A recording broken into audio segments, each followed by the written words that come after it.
Well, that was depressing. I'm doing a review of the Netflix original movie, Malevolent. Let's get creepy together, or completely saddened and depressed.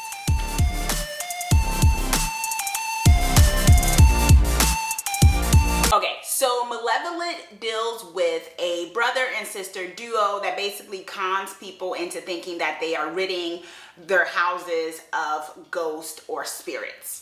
And what happens is basically they meet their match when they actually come in contact with a place that may actually have some spirits, and they're not exactly nice. So that's the gist of it. That's the movie.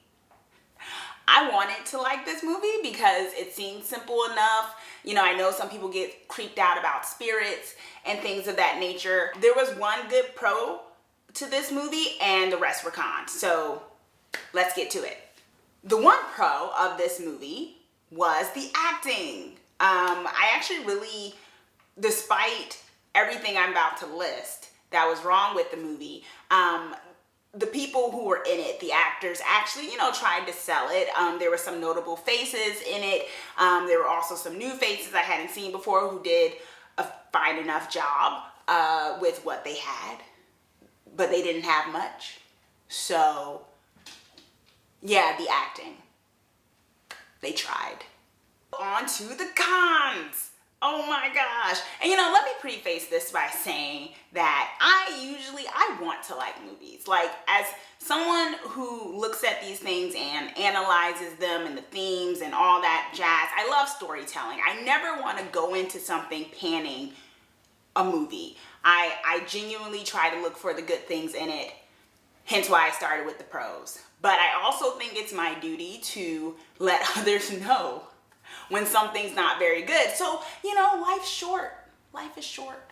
And I'm sure you watch this channel so that you can know what you may not want to waste your life on and what you may want to waste your life on. So, with that, we can get into the cons. One con when it came to the movie was a technical one. It was just really dark at some places, and I don't know, at first I thought maybe that was just the atmosphere of darkness, and then I was just like, man, they just decided not to show much light on the scenes, and maybe that was supposed to be on purpose. And then I thought, well, are they trying to cover up the fact that there's not much happening here? It wasn't working for me. It was just, no, cinematography, what's good? The other con, and this hurts my heart to say because I love the 80s, y'all. I really, really love the 80s. And I was just really confused. No point. There was no point in this movie taking place in the 1980s. They utilized nothing of the 1980s except the fact that they used some sort of kind of found footage angle in there. It wasn't a completely found footage movie, but the whole thing of them going on different haunts, they brought cameras and stuff. And I guess it was one of those things where it was like, I could totally guess how it went in terms of trying to decide why it would be the 1980s. Why not the 1980s? That way they can have cameras and we can do found footage, but also not too good of like found footage. When that's the case, it's a waste of a good decade. It's a waste of an awesome decade. Thank you very much. The other con was the plot twist. If anything, it was like a slow curve because you saw it coming. Like, that's the best way to describe those so-called twists. You totally saw them coming. They were very predictable in where this plot line was going. I'm not gonna spoil it for you if you choose to still watch this movie, but it was predictable. The plot twist was super predictable in how the story ended up going and what was going on with the main protagonist girl. And because of that, this is connected to the other con, because it's 2 for 1 sale here, the plot holes. Even though they had these predictable plot twists, there were still plot holes. I don't know how, what? There were things where I'm just like, okay, so are we never gonna go back to that other aspect that you just kind of threw in the middle of the movie? Are we going to expand on that? Are you just gonna let it hang and let loose? I am not someone who needs everything explained to me in a horror picture. I like mystery, I love mystery. I think it makes it so your brain works a little bit harder to figure things out, which is always great. In that sense, though, that has to be intentional in the sense of the storytelling. It can't be lazy storytelling where the plot hole is just that, a hole. You couldn't figure it out. And there it is. As I said in the beginning, quite depressing. You know, horror deals in many ways with tragedy. You know, people die a lot of the time. There's someone, a ghost, or someone died before the movie started, someone died during the movie, someone dies potentially after. That's horror for you, right? There's these, you know, tragic instances that sometimes are played for comedy, sometimes played in a sensationalized way where we're kind of detached from it. Sometimes it's played for the emotional impact.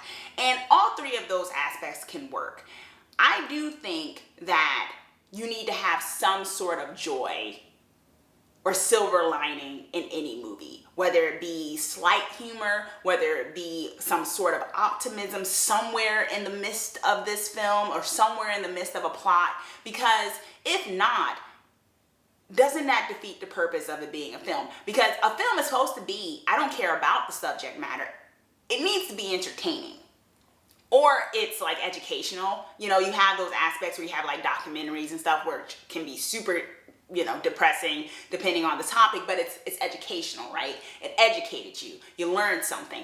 Now, if that is not the case, right? If it's not, you know, educational and it's like horror or whatnot, it needs to have some type of entertaining aspect. It needs to have some sort of silver lining, some sort of joy somewhere in there where it's not just like, wow, I just sat here for over an hour and a half to be saddened.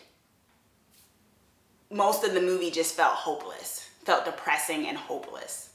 Also, somewhere in the midst of it, I think it changed like subgenres.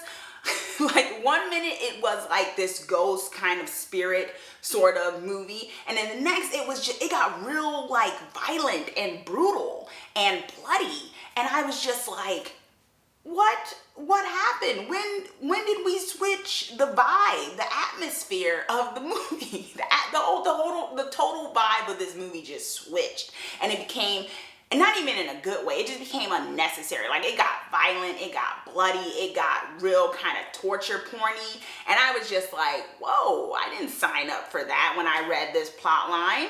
Come on. They never found their way when it came to what they wanted this film to give to the viewer. And that twist in atmosphere really displayed that. And this is perhaps my biggest con with this, because despite everything else, sometimes you can salvage a horror movie or any movie that has lost its way in some kind of way, particularly a horror movie, if at least in some moments there's scariness. There's parts that make you jump, because you can at least say, well, you know, most of the movie was crap, but those 3 moments, whoa, right? Couldn't say that for this movie at all. There were no real jump scares. There was like maybe one moment that could have been scary, but it kind of just, once again with those plot holes where it happened and it never got followed through on, and it was like, oh, okay, maybe we're gonna get more of that in this movie. We didn't get more of that in the movie.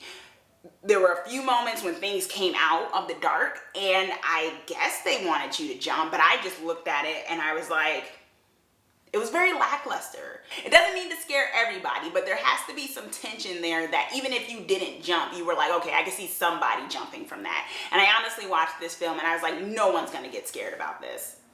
This isn't gonna affect anyone. Is it stab approved? No, it is not stab approved. Don't you do it.